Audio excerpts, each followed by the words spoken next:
Nenek dan atuk K. Kamaladevi lahir di Tanah Melayu.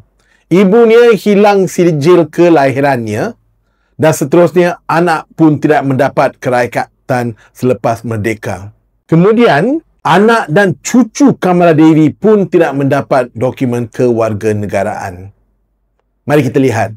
Nenek Kamaladevi, ibu Kamaladevi, anak Kamaladevi dan 3 orang cucunya tidak dapat kewarganegaraan sebab mereka tidak ada dokumen. Walaupun mereka duduk di Malaysia dan lahir di Malaysia.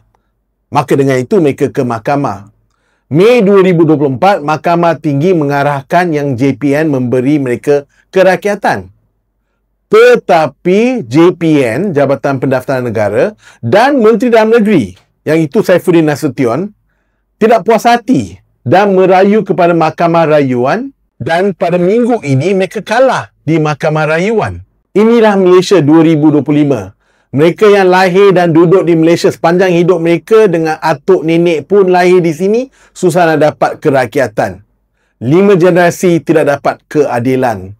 Tetapi 7 pemain yang tidak pernah duduk di Malaysia dan tidak boleh bertutur dalam bahasa Melayu mendapat kerakyatan dalam lawatan pertama mereka ke tanah air. Sebab prosedur dan budi bicara adalah di tangan menteri. Kalau itulah budi bicara, kesian Malaysia.